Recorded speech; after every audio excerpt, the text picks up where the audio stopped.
Tonton video ini sampai selesai agar Anda tidak gagal paham.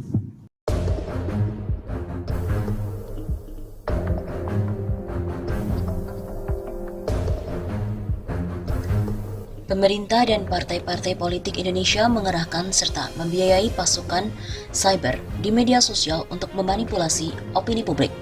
Demikian hasil penelitian para ilmuwan dari Universitas Oxford, Inggris baru-baru ini. Pengerahan buzzer oleh pemerintah Indonesia juga diulas oleh dua ilmuwan Oxford, Samantha Bershaw dan juga Philip and Howard. Dalam laporan bertajuk The Global Disinformation Order 2019 Global Inventory of Organized Social Media Manipulation.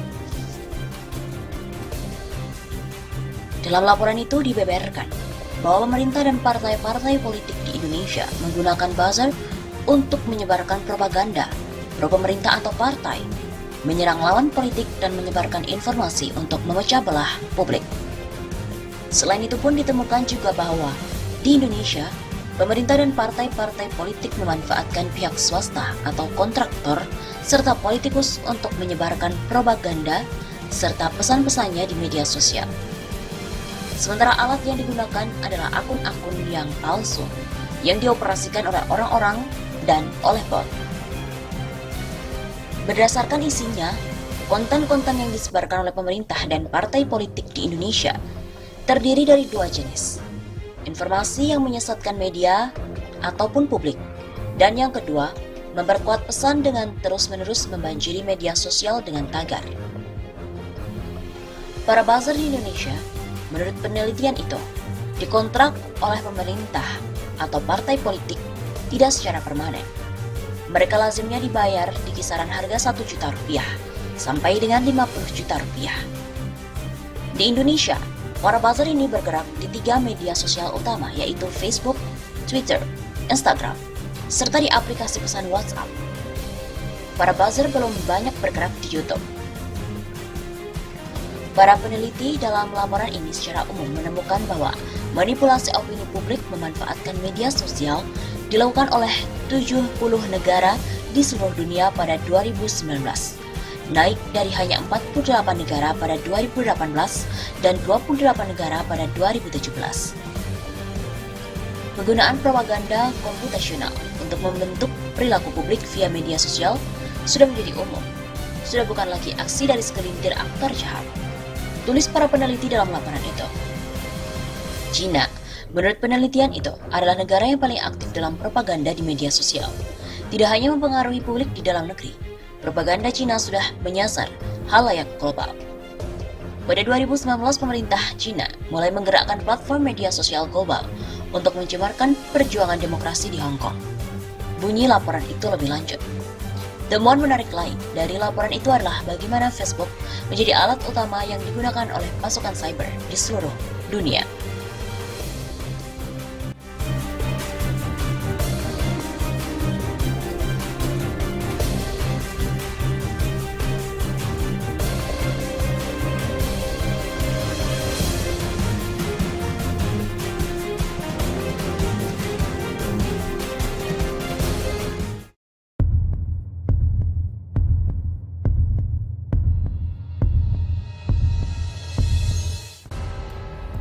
Saatnya menertibkan buzzer.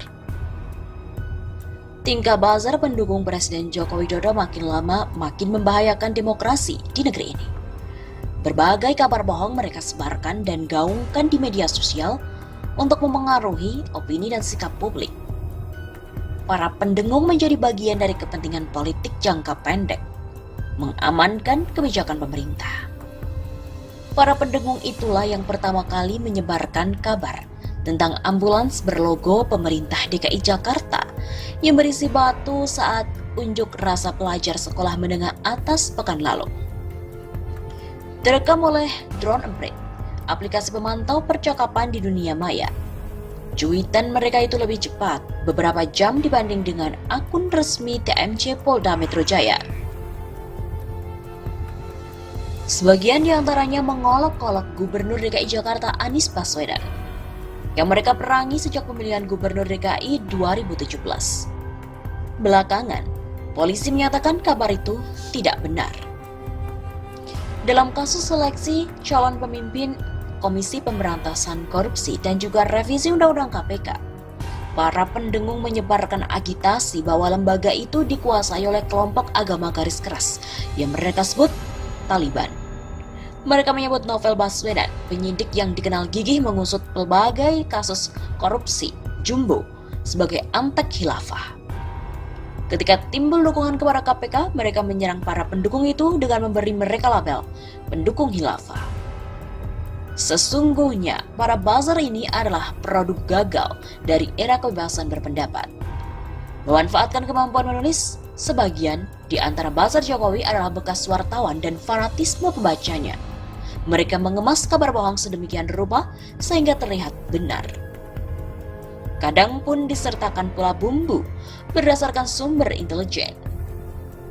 Diterpa arus informasi yang masif dari para pendengung yang saling menggaungkan pesan, para pendukung Jokowi yang tidak melakukan verifikasi ikut-ikutan mendukung sikap tersebut dan menghujat mereka yang berbeda pandangan. Para pendengung agaknya punya hubungan kuat dengan penguasa dan aparat negara. Mereka bisa dengan mudah mendapatkan profil pihak yang dianggap sebagai lawan, seperti kartu tanda penduduk, nomor telepon, bahkan jenis telepon seluler yang digunakan. Dukungan pemerintah kepada buzzer pun terlihat dengan pemberangusan akun-akun yang punya sikap berbeda, yang dituding menyebarkan kabar-kabar bohong. Kolaborasi para buzzer dengan aparat negara ini pada akhirnya memperkuat kartel kekuasaan yang memberangus kebebasan berpendapat dan berbicara. Presiden Jokowi harus segera menertibkan para buzzer yang sulit dipercaya keberadaannya. Tidak Presiden ketahui jika bukan dia yang mengendalikannya. Tanpa mereka pun Jokowi sebenarnya tak perlu khawatir terhadap berbagai serangan di media sosial. Meraih dukungan 55,5% suara pada pemilihan umum lalu, Jokowi punya pengikut setia yang sebenarnya siap membelanya di media sosial.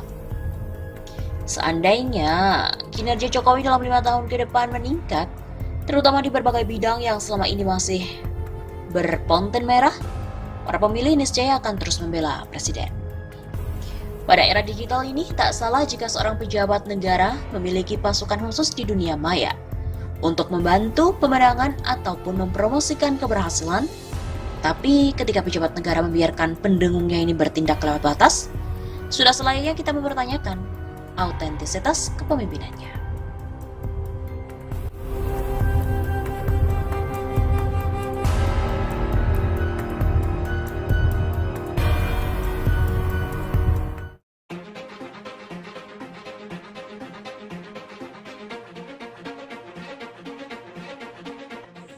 Denny Siregar jadi buronan anak STM.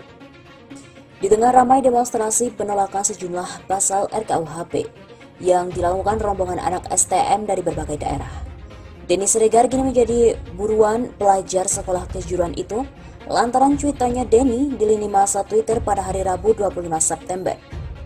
Pria yang dikenal sebagai salah seorang pendukung utama Presiden Joko Widodo itu melontarkan ujaran dalam akun Twitter pribadinya bahwa anak-anak STM beringas jika berkumpul. Lain halnya saat sendiri akan diam saja. Kalau ngumpul beringas, sendirian kicep. Gitu katanya pengen ngerujak gue. Jambinya sisir tuh, berantakan. Kata influencer berdarah Batak gitu. Geram dengan ujaran itu, warganet balas hal senada yang mengatakan bahwa Denny Siregar juga hanya berani di balik keyboard dan justru menjadi ayam sayur ketika tampil di media televisi. Kalau di medsos gahar, giliran tampil TV kayak ayam sayur. Siapa tuh Denny Siregar? Ujar pengguna Twitter @idhamr78. Ada juga warganet bernama Wan Marajo melalui akun @tuanmarajo secara blak-blakan mengingatkan pria yang akrab disapa Densi itu untuk tidak mencari penyakit dengan merendahkan perjuangan anak-anak STM.